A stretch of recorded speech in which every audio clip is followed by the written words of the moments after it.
Bonjour, donc nous allons continuer notre présentation du livre Maths et Matrices. Alors c'est un Wikibook. Alors on va aller dans Propriétés et applications, Gauss Jordan. Alors là je vais vous représenter ce chapitre parce que je l'ai beaucoup modifié, enfin je l'ai mis à jour. Alors en haut il y a l'étude du code pour les experts. Je pense qu'il doit y avoir une vidéo dans la playlist YouTube. Il doit y avoir, dans cette playlist, il doit y avoir l'étude des fonctions. Bon, ben, je ne vais pas chercher, vous regardez juste. Là. Et là, on va voir le premier chapitre, Total Pivoting.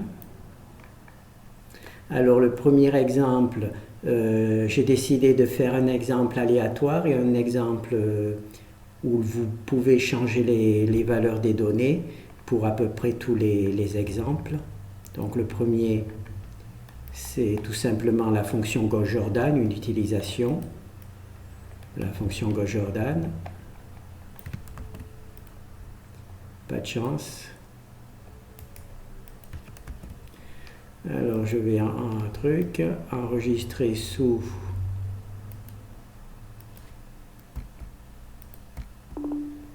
on va l'appeler comme ça. Alors c'est l'exemple avec les valeurs aléatoires, donc il propose là c'est une matrice 3-3 pour A, B, et là c'est le système AB où on a associé la matrice A et le vecteur B. Alors ici vous avez l'exemple sous forme d'octave, donc là on a le résultat. Et bien là on a déjà le résultat, donc on le voilà. On a le résultat de octave et on a le calcul de trucs. On va faire un deuxième exemple. Bon, celui-là il est un peu petit. Voilà, on va prendre celui-là qui est un peu plus grand. Donc ça c'est notre matrice A, c'est le vecteur B. On associe le vecteur A et la matrice A et le vecteur B. Alors ici vous avez le code à copier dans Octave. Alors ici vous avez le résultat. Et là il faut réduire un peu pour avoir le résultat aussi. Voilà. Et on a les mêmes valeurs, il n'y a pas de souci. Ces valeurs-là. Alors là ça donne des valeurs aléatoires. Alors rapidement, on crée les matrices, on s'arrange pour que la matrice A ait un déterminant qui ne soit pas nul, c'est ici, c'est une boucle do while qui continue jusqu'à ce temps que le déterminant est nul. Quand le déterminant est plus nul, on a donc créé la matrice A. Ensuite ici on crée une matrice B aléatoire, on imprime AB. Ici il y a le code pour copier dans Octave, et la fonction qui résout le problème c'est Gauss-Jordan Total Pivoting. Voilà. Donc il y a deux méthodes, il y a Total Pivoting. La méthode Total Pivoting consiste à chercher la plus grande valeur en valeur absolue dans la matrice et on fait un échange de colonnes et de lignes pour installer le pivot. Dans le pivot, cette valeur la plus importante. Et le partial pivoting, il fait la même chose, mais au lieu de travailler sur la matrice entière, il travaille juste sur une colonne. Donc là, on est dans le total pivoting. Donc là, c'est l'exemple standard. Là, c'est le même exemple, simplement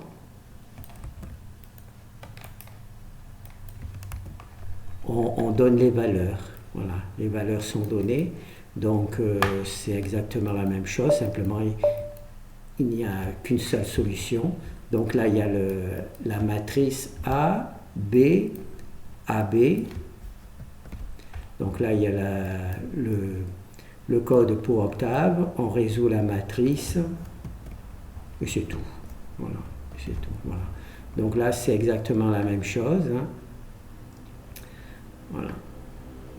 Rien de particulier.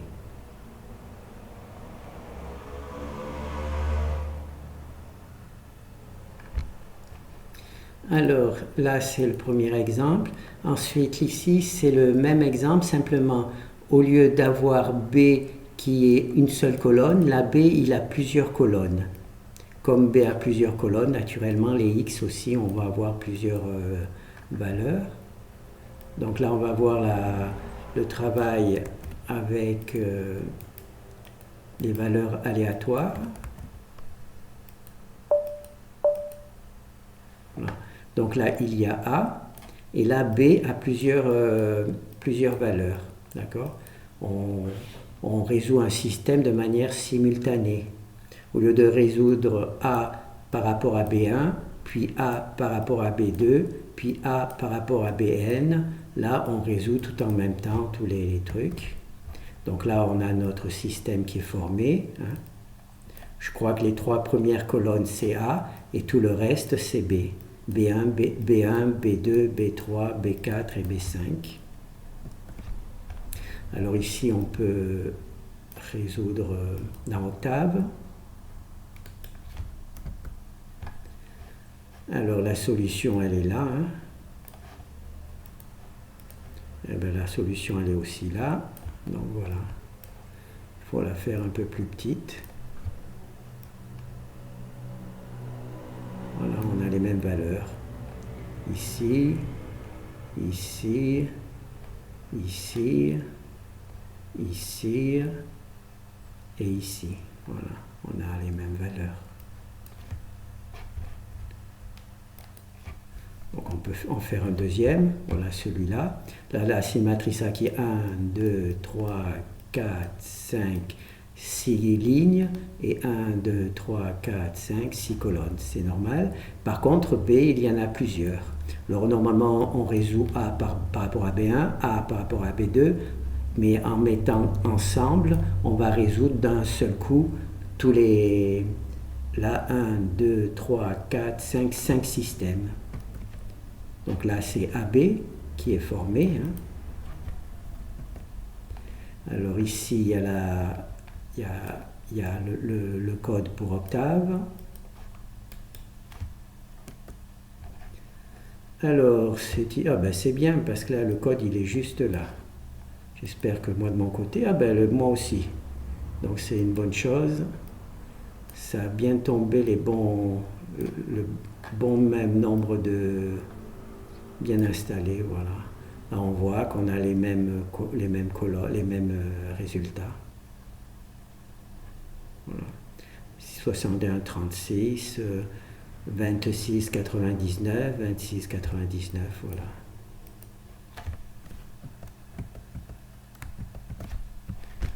Donc on ferme. Alors ensuite, là, il y a le même exemple, simplement les données sont données de manière, sous forme de valeurs, donc on peut en changer les valeurs, hein, aussi bien la taille que la valeur des coefficients. C'est pour ça que je l'ai fait, pour que si vous avez par exemple une matrice dans un livre ou dans un exercice, vous pouvez recopier les codes, les coefficients et tester dessus. Bien sûr, il faudra peut-être éventuellement changer la taille des matrices. Hein. Donc RA, c'est pour le nombre de lignes de la matrice. CA, c'est pour le nombre de colonnes de la matrice. Et CB, ici, c'est pour le nombre de colonnes de la matrice B. Ici, il y a par exemple 5B. Voilà, 1, 2, 3, 4, 5. Et naturellement, B a le même nombre de colonnes que A. Donc c'est pour ça que c'est comme ça présenté. Donc là, nous avons la matrice A, là, nous avons la matrice B. Là, c'est la matrice AB. On résout le système et on obtient ce résultat. D'accord ? Voilà. Alors ça, c'est l'exemple suivant. Là, c'est pour inverser une matrice qu'un en utilisant Gauss-Jordan. Donc vous allez reconnaître, hein, c'est quelque chose qu'on connaît.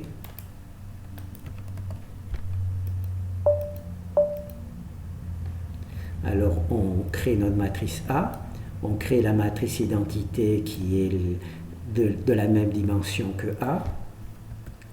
On crée le système AB où il y a à gauche A et à droite la matrice identité. Et quand on applique Gauss-Jordan, eh bien, il va y avoir la matrice identité maintenant à gauche et l'inverse à droite. Alors ici, on a le résultat de l'inverse et là, il y a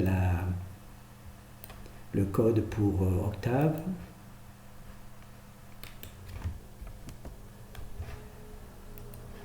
Alors, il faut réduire, voilà. Voilà le code pour Octave. 65, 76, 11, 50, 11, 50, c'est les mêmes chiffres. Bon, je pense qu'ici, les matrices sont de taille différente. Je ne sais pas. Donc c'est bon.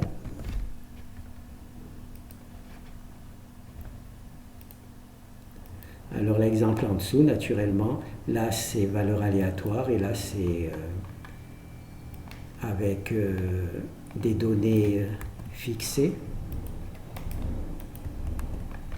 Donc là vous pouvez rentrer vos données et le résultat va vous donner l'inverse de cette matrice. Voilà, donc là c'est A, la matrice identité. On associe la matrice A avec la matrice identité, on utilise Gauss-Jordan et on obtient sur la première partie, la matrice identité s'est déplacée, qui était là, elle s'est déplacée à gauche et la partie droite de A est passée à gauche et est devenue l'inverse.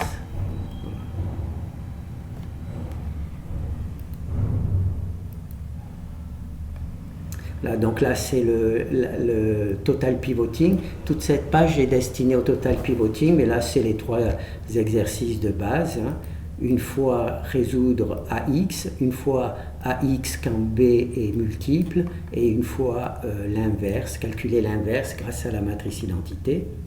Alors là, c'est la version avec les total pivoting. Toujours, excusez-moi, c'est toujours total pivoting, mais avec les variables libres. Alors là, c'est résoudre une matrice, elle a plus de colonnes que de lignes. On va voir à quoi ça ressemble.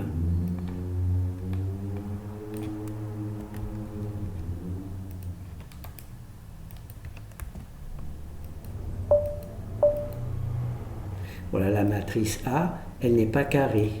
Alors que jusqu'à présent, les matrices étaient carrées, elle n'est pas carrée. Là, elle a 2 colonnes de plus que de lignes. Elle a donc 3 lignes et 5 colonnes. Et là, c'est la matrice carrée, il y a plus de lignes. Donc naturellement, comme elle a plus de colonnes, il va y avoir l'idée qu'il va y avoir des variables libres. Donc là, on résout le système. Donc là, on a bien résolu le système, mais malheureusement, il y a 2 colonnes qui représentent les variables libres dont il va falloir résoudre. Donc là, on va juste voir le Gauss-Jordan, la première partie. Là, la première partie est bonne. Hein. Elle est bonne. Hein. On retrouve bien le travail. Simplement, il faut se rappeler que A, ce n'est pas les 3 premières colonnes, c'est les 5 premières colonnes. Et là, on a résolu pour A que les 3 premières colonnes. Là, il y a 2 variables libres. Pardon. Là, il y a 2 variables libres. Donc, on continue. Donc là, on a A. Ah non, là, il ne fait pas les variables libres. Excusez-moi. Là, c'est juste la présentation de matrices. C'est pour montrer que l'on peut résoudre des matrices qui ont plus de colonnes que de lignes. Pardon. Donc là, il y a 1, 2, 3, 4. 1, 2, 3, 4, 5. Il y a une colonne en plus. D'accord? À condition que ce que l'on fait, c'est qu'on calcule le sous-déterminant de cette matrice. Le sous-déterminant, c'est-à-dire, comme la matrice n'est pas carrée, pour avoir le sous-déterminant, on prend donc le nombre de lignes, 1, 2, 3, 4. Comme il y a 4 lignes, on va prendre les 4 premières colonnes. Et ce n'est pas le déterminant de A, puisqu'on ne tient pas compte de la dernière colonne, parce que sinon la matrice ne serait pas carrée. Donc on prend les 4 premières colonnes et les 4 premières lignes, on calcule le déterminant, et si ce déterminant n'est pas nul, eh bien on peut résoudre avec le total pivoting. Voilà. Et donc c'est pour ça qu'on obtient toujours la matrice identité, en disant que cette colonne supplémentaire consistera à une variable libre que l'on va voir plus tard comment on résout le système en faisant apparaître la variable libre. Alors là c'est la même chose, c'est la version où on peut sélectionner les valeurs. Voilà, donc là la matrice A elle est très longue, hein. Elle a juste 2 lignes et puis elle a des dizaines de colonnes. J'exagère, mais enfin. Voilà, c'est la matrice A qui est très longue, la matrice B, donc le système AB. Et là, on résout, on a bien la matrice identité au départ, là, c'est 2 colonnes. Hein. Mais toutes ces parties-là, ça consiste à... Il faudra pour résoudre le système correctement, il faudra introduire les variables libres. Donc là, c'est juste pour vous montrer qu'on résout des systèmes qui ont plus de colonnes que de lignes. Voilà, c'est ici que donc la première étape, c'est que on résout un système où il y a plus de colonnes que de lignes. Là, on va introduire la notion de variable libre.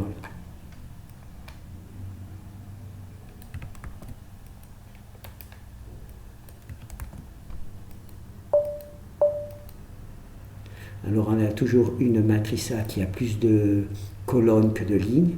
Donc là elle a 3 lignes et normalement elle devrait avoir 3 colonnes. Et là elle a 3 colonnes supplémentaires. Normalement ça devrait faire 3 variables libres supplémentaires. Donc là on résout le système. Là on introduit... Est-ce que l'on a introduit? Ah ben oui, on résout directement. Hein. Donc on a introduit les lignes de 0, d'accord? On a introduit les lignes de 0 et on a en même temps introduit comment ça s'appelle? Les pivots, voilà, pour les variables libres, d'accord? Et en plus on a même résolu le système. C'est dommage, je suis passé trop rapidement. Donc là c'était les pivots qui ont été introduits. Et là, eh ben, ces pivots, ils se retrouvent ici. Et là, on a donc, ici, c'est les variables libres. Alors ici, c'est la colonne de B. Hein, et ici, c'est les 3 variables libres qui correspondent à ces 3 variables, 3 dernières colonnes. D'accord? Voilà. Donc la première colonne, ici, c'est les B. Et là, c'est les 3 colonnes des variables libres. D'ailleurs, on voit S, T et U. Voilà. Donc là, on a une matrice de 2 lignes. Alors normalement, elle devrait avoir 2 colonnes, mais en fait, A a plus de 2 colonnes. Elle a 1, 2, 3, 4 colonnes de plus que de lignes. Donc ça va lui faire 4 variables libres. D'accord? B, lui, a toujours la même truc. Là, on construit le système. On construit le système. AB. Hop. On construit le système AB. J'ai eu l'impression que ce 700, il n'apparaît pas. Bon ben, c'est pas grave. Ah si, il est là, quel idiot. Voilà, donc là c'est A, là c'est A, et là c'est B. Ici, le B, il est là. Donc, là, on résout le système. D'accord? Là, on ne peut pas aller plus loin, mais on sait que ces 4 valeurs-là, ça va être des variables libres quand on va résoudre le système. Voilà. Donc malheureusement, je le résous trop rapidement. Donc on voit les pivots qui ont été rajoutés. D'accord. Là, c'est naturellement B. Et ça, c'est les 4 variables libres. Voilà. Donc ici, on a la première colonne, c'est B. Et ici, les 4 variables libres, S, T, U et V. Voilà, donc c'est ici que les choses se passent. On ne va pas voir le code parce que ça va faire trop de trucs. Donc on va essayer de voir plutôt... donc là, les variables libres, là c'est la même chose, mais on va rentrer les données.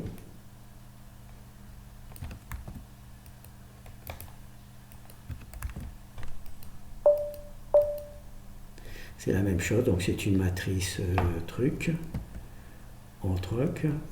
Là, on rajoute les valeurs et on a les variables libres. Donc, il y a R, S, T, U, V. Donc, il y a 5 variables libres dans cet exemple.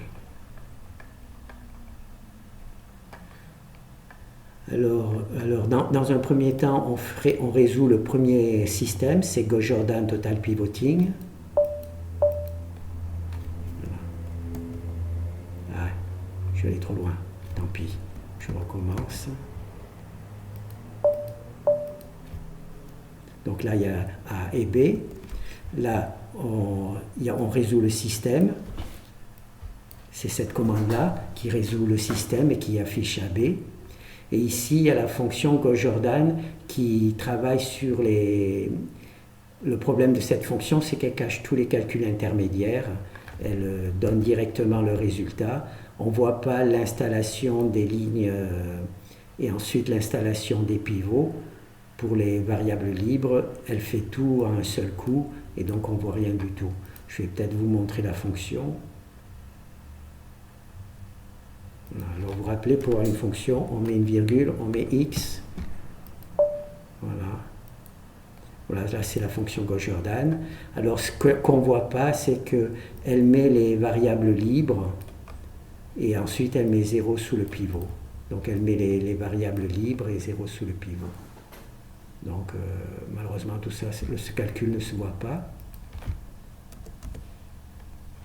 Ce qui permet de résoudre le problème. Alors, on va continuer. Je crois que j'ai fait des vidéos particulières sur les variables libres. Donc là, c'est juste pour vous présenter la nouvelle version de mon travail. Donc les variables libres, entrez vos données. Donc maintenant, on va passer avec l'inverse avec Gauss-Jordan. Donc là, il y a une fonction. Là, on a calculé l'inverse avec la fonction Gauss-Jordan. Et là, c'est une fonction qui est écrite. Donc on va appeler directement la fonction inverse Gauss-Jordan. On ne va plus voir, c'est exactement la même, simplement tous les travaux intermédiaires sont cachés. Vous voyez, c'est la fonction ici. On ne va pas voir la matrice identité qui est rajoutée, elle est rajoutée dans cette fonction et donc on ne va pas la voir. Peut-être qu'on va faire la même chose. Voilà. Voilà, c'est la fonction Gauss-Jordan. Vous voyez, la matrice identité, elle est cachée dans cette fonction. D'accord ? Pour calculer l'inverse, on applique Gauss-Jordan, on crée la matrice identité, on l'introduit dans le système, on fait Gauss-Jordan, on trie les colonnes, on trie les lignes, et ensuite on récupère, on recopie la partie droite de la matrice qui a été calculée pour récupérer l'inverse. Tout ça, c'est caché dans cette fonction.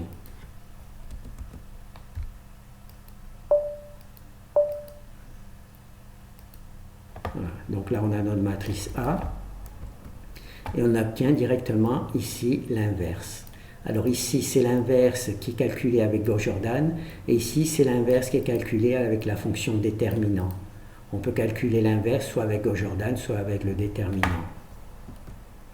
Et là, on peut vérifier avec Octave, donc on va juste jeter un coup d'œil.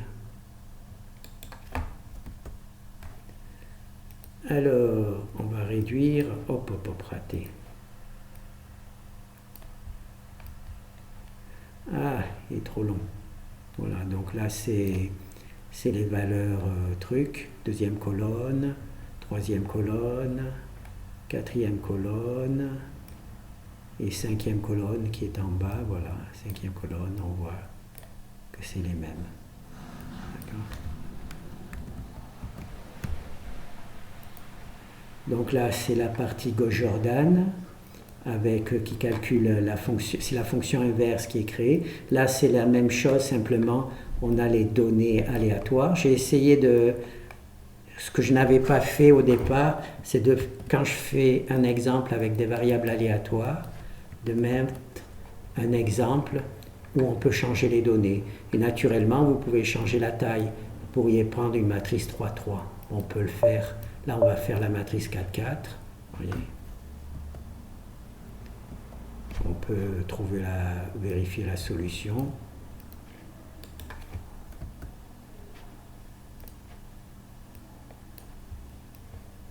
Voilà, on a la solution. Là, on va changer la taille de la matrice. Donc, on va faire 3-3. Donc, la 3, 3. Donc, il faut naturellement éliminer des trucs. Alors, comment est-ce que je vais faire? Je vais retirer ça. Et là, je vais en retirer ces deux-là. Là, je présente juste 3-3. Ça ne change rien, c'est juste pour être sûr de ne pas oublier de trucs. Parce que la présentation ici est juste importante pour les êtres humains, qu'on voit bien que c'est une matrice 3-3. Je pourrais la mettre outre en long. Donc là, j'avais une matrice 4-4, j'ai pris une matrice 3-3. J'espère qu'elle est inversible. Voilà, donc là, c'est notre matrice 3-3. Là, c'est un nouvel résultat. On va essayer de voir si on a la même chose.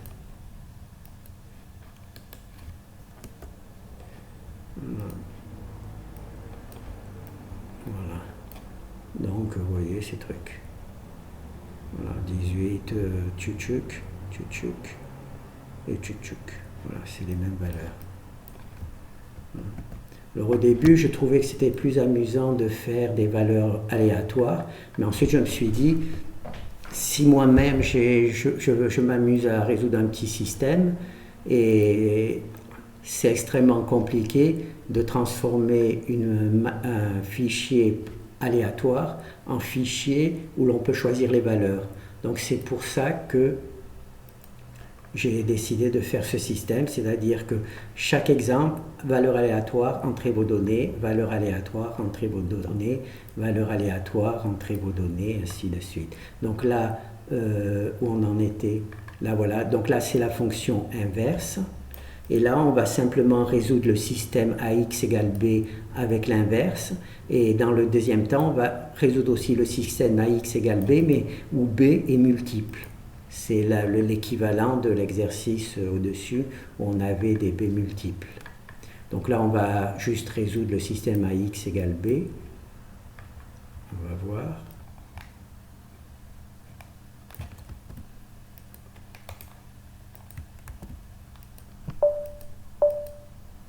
Alors là, il nous dit que nous avons un système AB. Il faut qu'A soit carré. Et pour résoudre le système AB, si A et le déterminant n'est pas nul, eh bien on peut prendre l'inverse en mettant l'inverse ici.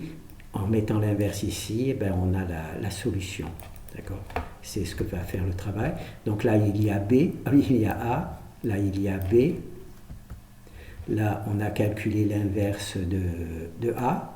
Là, on a multiplié l'inverse de A par B, et on obtient cette valeur-là. Et quand ici, donc on a B, c'est les valeurs données, et quand on multiplie A par X, on obtient les mêmes valeurs. Puisque AX égale B, d'accord, c'est ça. AX égale B, Donc là, on vérifie simplement qu'une fois qu'on a calculé x, on le multiplie par a et on voit si on retrouve les mêmes valeurs.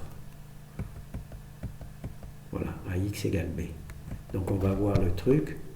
Voilà, c'est ici qu'on prend a. Là, on prend les valeurs de x qu'on a calculées et on dit que c'est égal à t. Et t, en fait, c'est égal à b. C'est ce que l'on vient de voir ici. Voilà. Là, c'est égal à t et t est égal à b.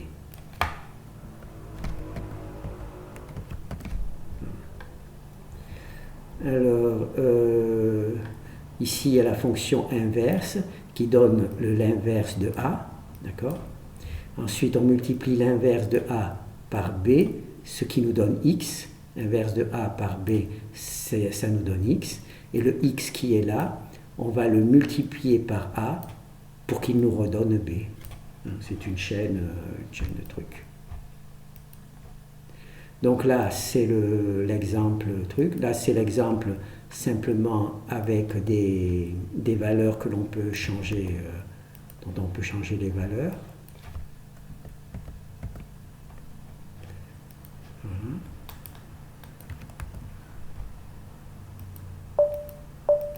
C'est le même exemple. J'ai essayé de faire des exemples identiques, mais voilà.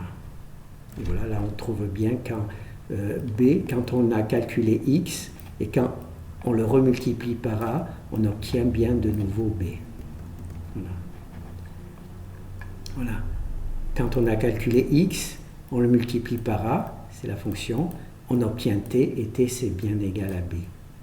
Et ici, on calcule l'inverse de a, c'est ici l'inverse de a. L'inverse de a, on le multiplie par b. L'inverse de a, on le multiplie par b et on obtient x. Voilà.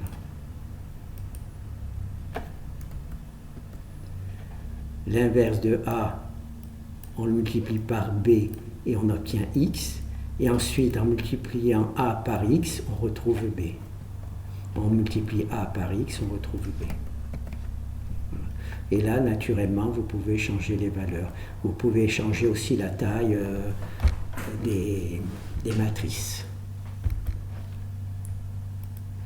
Et là, naturellement, on a fait quand b est unique, et là, on va faire quand b est multiple.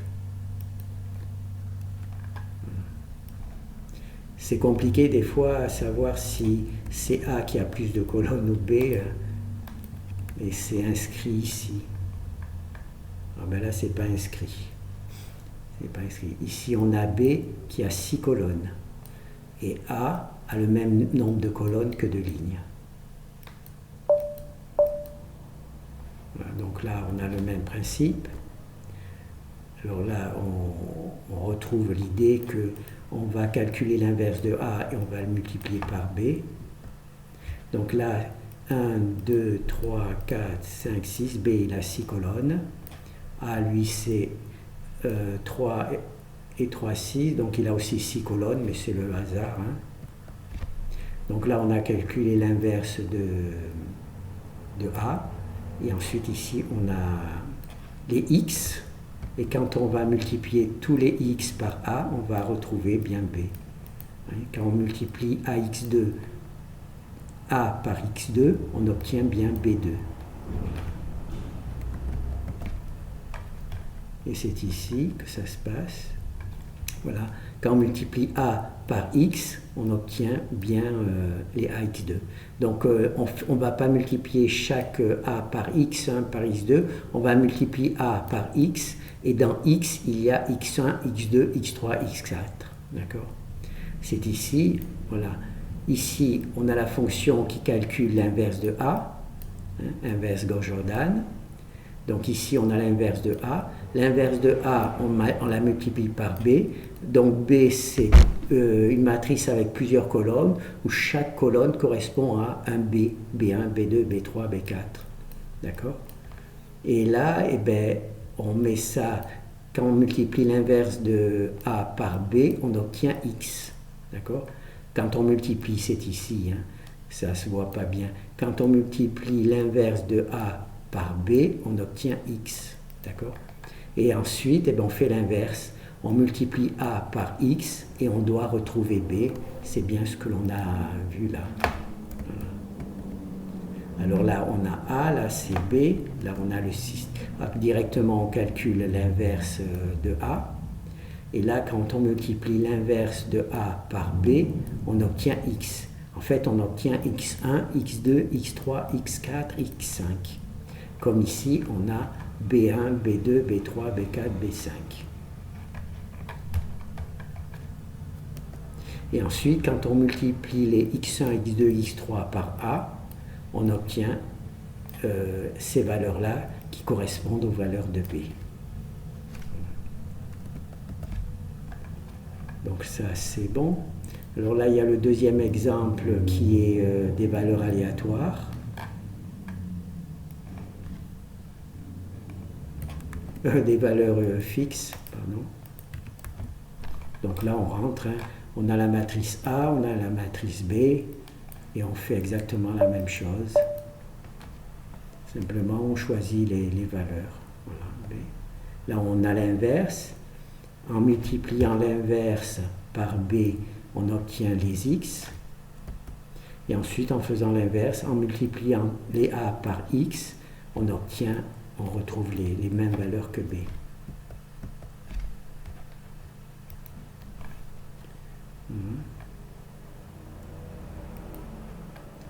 Alors là, on a vu la truc. Ensuite, là, il y a les total pivoting, les systèmes non linéaires. On ne va pas tous les faire parce que ça va prendre du temps. Et là, je crois qu'on en a déjà... La vidéo doit être assez longue.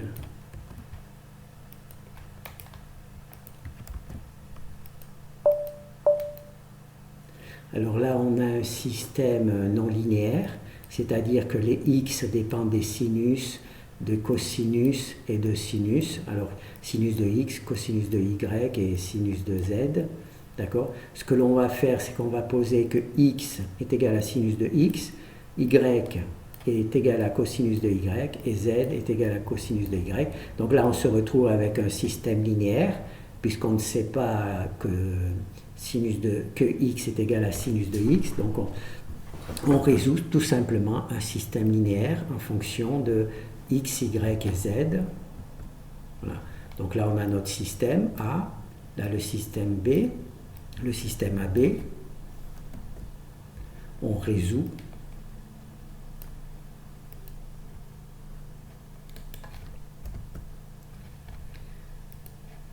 Bon, on voit là directement. On a directement la solution 1, 1, 1, 1, 1, 1. Donc ça veut dire que x est égal à 1, ça veut dire que sinus de x est égal à 1, donc ça veut dire que x est égal à pi 2. La cosinus de y est égal à 1, donc y est égal à 0, puisque cosinus de 0 est égal à 1. On travaille entre pi et 2pi. Hein. Voilà, entre 0 et 2pi. Donc la pi, cosinus de y égale 1, c'est tout simplement 0. Y est égal à 0, puisque cosinus de 0 est égal à 1. Et sinus de z est égal à 1. Ça veut dire que z est égal à pi sur 2, puisque sinus de pi sur 2, c'est égal à 1. Voilà.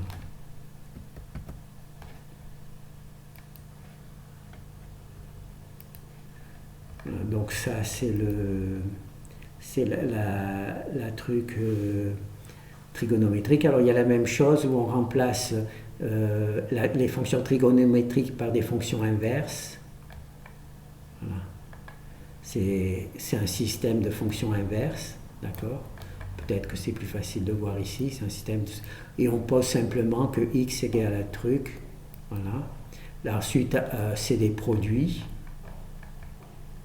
Alors on a x multiplié par y, x multiplié par z, et z racine de 2. Et on pose simplement que x est égal à x multiplié par y est égal à x multiplié par z. On résout le système Et ensuite, eh ben, on retrouve les valeurs les valeurs de trucs. Et là, c'est la même chose avec la puissance.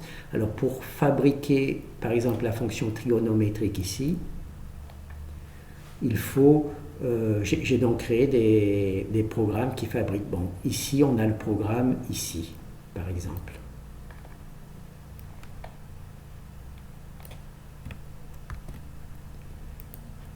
Alors, est-ce que j'ai gardé ici? Donc, je vais essayer d'en prendre un nouveau. CA.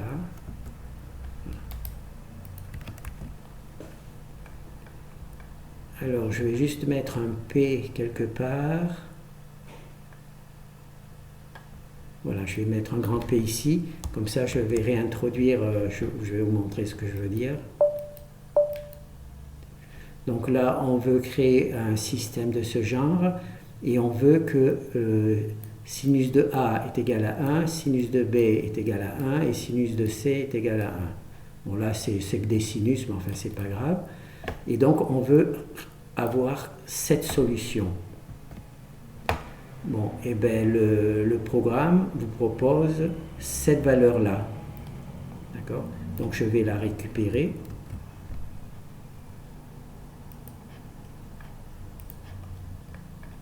Alors là, c'est un exemple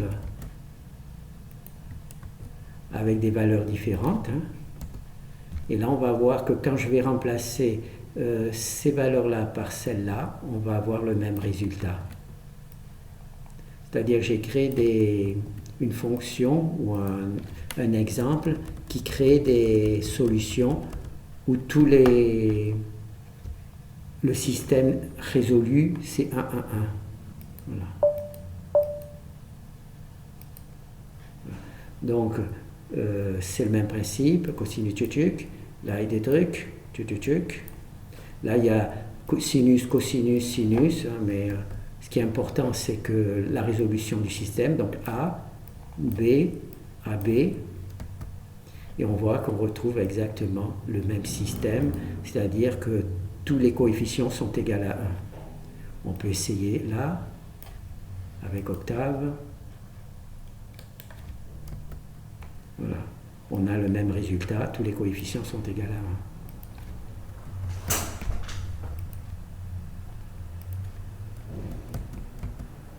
On peut en faire un deuxième exemple pour que vous compreniez. Alors là, j'ai créé un système pour que le résultat de mon système soit toujours égal à cette valeur-là, quels que soient les coefficients. Donc là, c'est une autre valeur. Alors, ici, j'ai le système avec des virgules, c'est pour ça que je le récupère.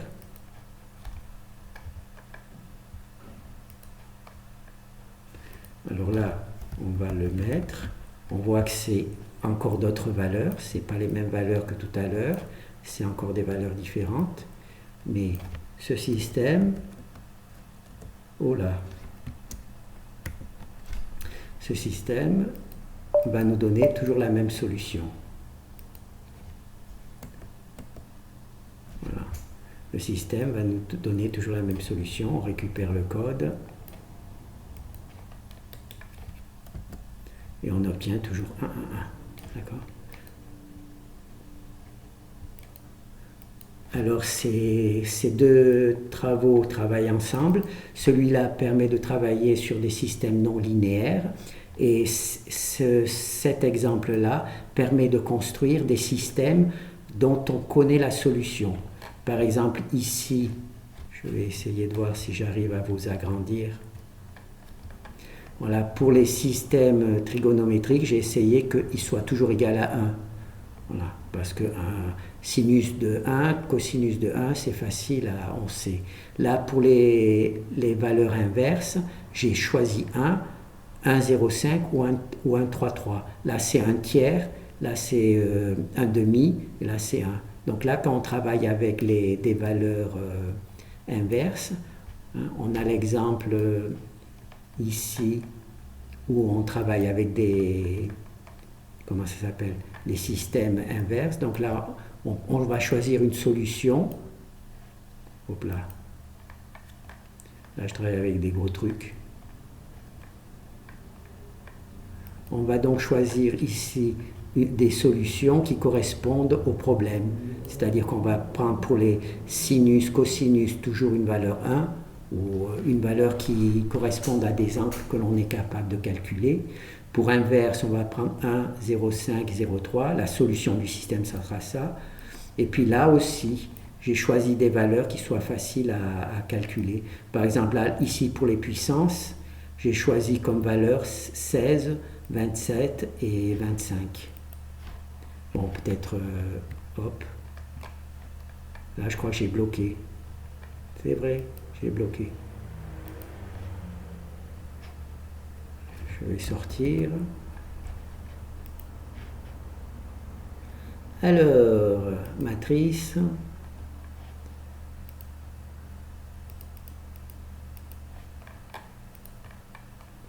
Propriété. Gauss-Jordan. Alors là, on a vu total pivoting. Je vais vous faire les puissances, l'exemple des puissances.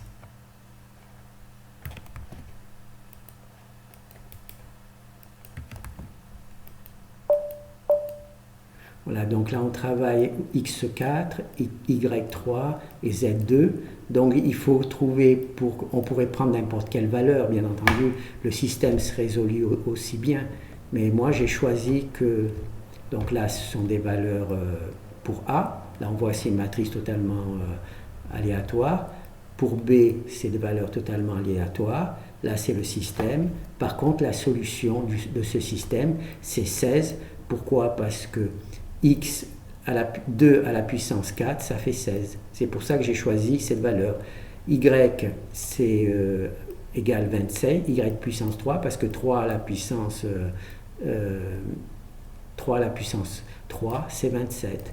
Et z, c'est 5, parce que z à la puissance 2, ça fait 25. Donc j'ai choisi que ce système-là aurait ces valeurs-là. Et c'est ici que j'ai choisi quelles seraient les valeurs de mon système. D'accord?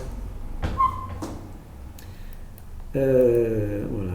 Donc là, on peut vérifier que c'est bien, on va bien trouver, voilà, 16, 27 et 25. 16, 27 et 25. Voilà.